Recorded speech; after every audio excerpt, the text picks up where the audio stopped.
Bonsoir. Bonsoir les amis.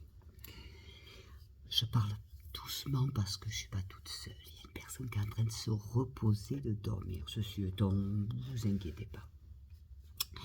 Je voulais faire un appel. Sincèrement. Vous voyez, hein, il y en a qui disent que je suis... je m'en fous ce qu'on dit de moi. Moi, ce que je sais, c'est ce que j'ai souffert dans ma vie. Et vous le savez à travers mes livres. Ce que je voudrais, c'est justice. Alors, je voudrais justice. Évidemment que je voudrais justice. Maintenant, moi, pour mon cas, il y a prescription. Et pourtant, mon bourreau, ma mère, est toujours en vie. Non seulement elle est en vie, mais en plus, elle a osé me dire que c'était normal, parce qu'elle avait décidé que je devais souffrir, que je me le méritais. Et ça fait quoi? Ça fait 2 ans, vous voyez? C'est enregistré, évidemment. Alors, je ne sais pas si quelqu'un d'entre vous connaît un avocat ou il y a quelque chose qu'on puisse m'aider, parce que moi, je trouve que c'est absolument pas normal, quoi. Ma vie a été détruite, ma vie a été souillée. J'ai été évidemment VIOL, je suis maltraitée, enfin. Et le pire, c'est qu'on vient vous dire aujourd'hui que c'était normal. Voilà, à une époque, mais à l'époque, prescription, il n'y avait que 10 ans. J'avais été voir Maître Collard à Marseille. Je vous parle de ça il y a plus de 30 ans en arrière. Eh bien, on ne pouvait rien faire. Mais alors, Maître Collard, si vous m'écoutez aujourd'hui, ou d'autres, qu'est-ce que je peux faire?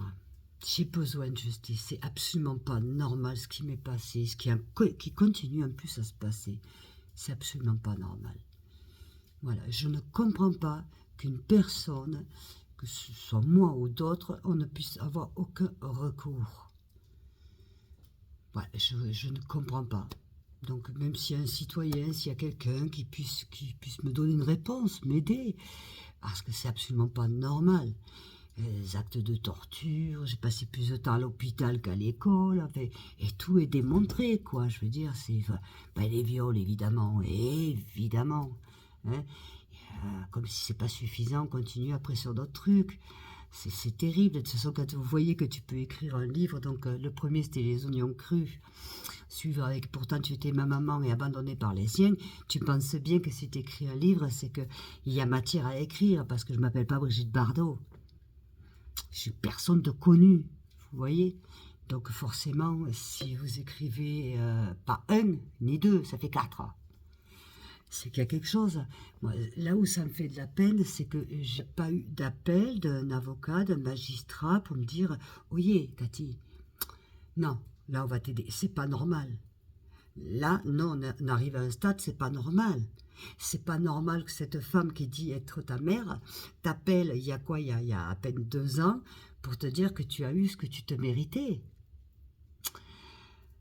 Il y a tellement de choses qui sont pas normales.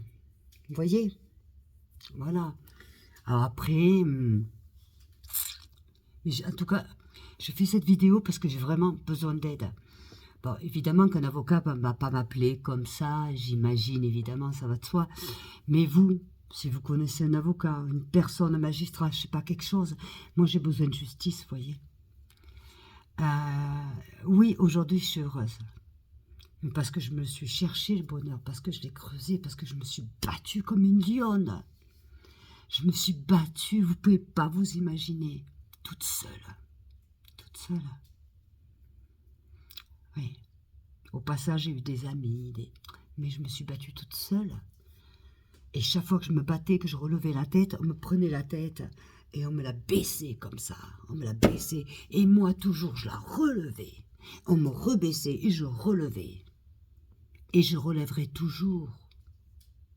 Je relèverai toujours, les amis. Je relèverai toujours parce que vous savez quoi? Je ne peux pas partir de ce monde sans avoir eu justice. Justice. Vous vous rendez compte que mon demi-frère, il y a 2 ans à peine, m'a téléphoné pour s'excuser d'avoir d'avoir essayé de me violer. Il m'a appelé pour s'excuser d'avoir essayé de me violer plusieurs fois, évidemment. Alors, je ne l'invente pas, les choses, non? Évidemment, c'est écrit dans mon livre, mais je ne l'invente pas. Pourquoi il a eu le besoin de... Voilà. Et ma mère, chère maman, tu as rien voulu... Quand je t'ai appelé, je t'ai dit Daniel, parce que je dis des noms. M'a appelé, je ne veux rien savoir. Mon fils est un saint, je ne veux rien savoir. Tu es un monstre, maman. Tu es un monstre. Tu vois, là où je suis contente, c'est que toi, tu restes un monstre, mais tu n'as pas fait de moi un monstre. Et je ne peux pas partir sans avoir justice. Je veux que le monde entier sache qui tu es, Madame Simone Ludovico, vivant à Nîmes. Je veux que tout le monde sache qui tu es. Tu es un monstre, maman, un monstre. Et pas parce que tu as été frappée, tu n'as jamais été frappée. Tu n'as jamais été maltraitée. Tu as toujours été bien éduquée. Tout, d'ailleurs, regarde tes frères, tes sœurs, tout le monde était bien que toi. Que toi. Et comme ils disent pas, c'est l'alcool. Non, parce que tu en avais 4. Il n'y avait que moi qui paumais. Toujours. Je te jure que jusqu'au dernier souffle de ma vie, je parlerai de toi. Et dès que j'ai plus les moyens, je mettrai même ta photo. Parce que tu vois là où je suis contente, c'est que non seulement je te ressemble pas de là, et encore moins physiquement, je suis trop contente. J'espère que tu as bien profité, là, le vin, c'était quel âge? 75 ans.